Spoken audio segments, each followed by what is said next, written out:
On April 26, 2012, Sony reported one of the worst losses in its history. A net loss of 456.7 billion yen, over $5.7 billion. Within months, its stock had lost more than 50% of its value from earlier highs. This was the same company that once dominated televisions, music, gaming, even the future of digital entertainment. And yet suddenly, Sony wasn't leading. It was struggling to survive. But here's the part no one understood at the time. This wasn't just bad luck. It wasn't just competition. It was a decision, a series of decisions that were made years earlier. And those decisions would cost Sony its dominance in consumer technology and more than a decade of momentum.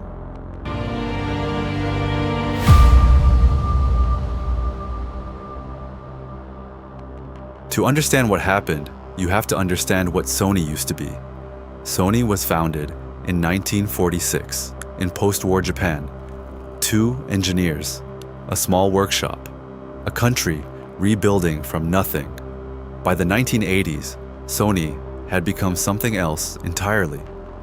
By 1997, Sony controlled over 30% of the global camcorder market.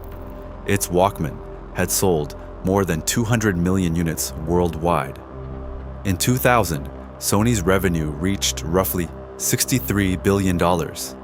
Its market capitalization peaked at over $100 billion. But Sony wasn't just selling electronics. It was defining culture. Music through Sony Music, movies through Sony Pictures, gaming through PlayStation. Sony didn't follow trends. It created them. For decades, if it was the future, it probably came from Sony. They weren't just a company, they were the blueprint.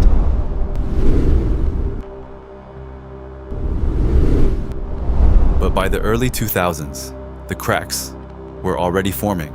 The industry was shifting from hardware to software, from devices to ecosystems, from ownership to access, and Sony was built for a different world, a world where the best device wins.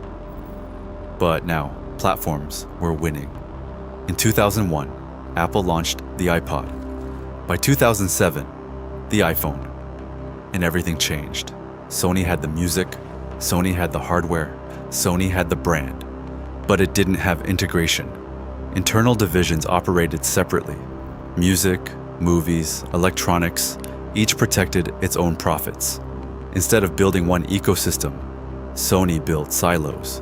By 2006, Sony's TV division had begun losing money. By 2011, it had lost money for 8 consecutive years. Global TV market share dropped from around 20% in the early 2000s to below 10%. For the first time in decades, Sony wasn't leading, it was reacting. Leadership knew they had to do something. The question was what?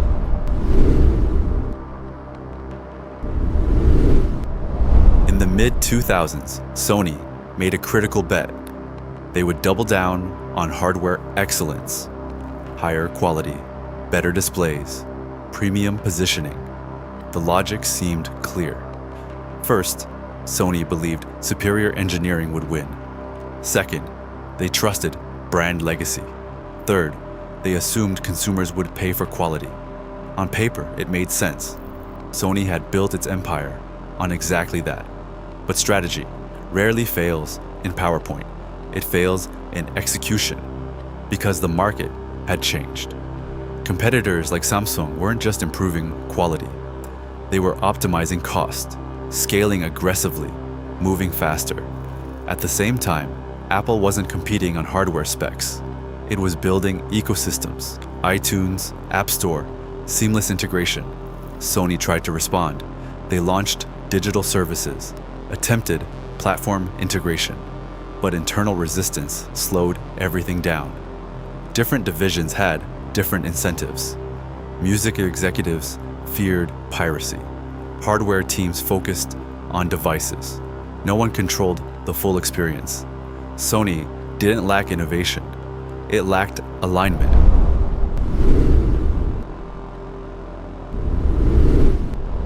The reaction was immediate. Consumers moved to ecosystems, not devices. Within a few years, Apple dominated digital music. Samsung dominated global TV shipments. Sony was stuck in between. By 2012, Sony posted its largest annual loss at the time, 456.7 billion yen. Its TV division alone had accumulated losses exceeding $8 billion over a decade. Market share in TVs dropped below 10% globally. Meanwhile, Samsung became the world's largest TV manufacturer. Sony's stock price fell nearly 80% from its peak in 2000 to the early 2010s. What was meant to reinforce Sony's premium identity had instead made it slower, more expensive, less competitive, and most importantly, less relevant. Sony still had great products, but the market had moved on.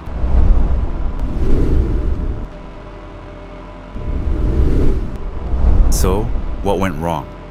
It came down to three things. Lesson 1. Strategic miscalculation. First, Sony misunderstood the shift from products to ecosystems. They optimized hardware, while the market moved to platforms. Businesses often confuse product quality with competitive advantage, but in platform markets, integration beats isolation. And when they get this wrong, they build better products for a shrinking game. Lesson 2. Organizational fragmentation. Second, Sony's internal structure worked against its strategy. Divisions protected themselves instead of collaborating. Strategy doesn't fail because of ideas. It fails because of incentives. Sony had everything it needed, but not in one place. Lesson 3. Timing and identity. Third, Sony reacted too late.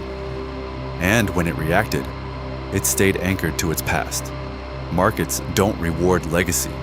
They reward alignment. Sony tried to preserve what made it great, instead of redefining what mattered.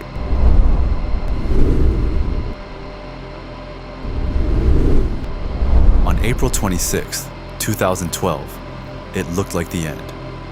But what really happened was this. Sony didn't lose because it stopped innovating. It lost because it innovated in the wrong direction. Because in business, one decision rarely kills a company, but it can change everything. So that's it. For more business stories, more hidden patterns, like and subscribe to The Firm Lore. And also, don't forget to let us know your opinions in the comment section.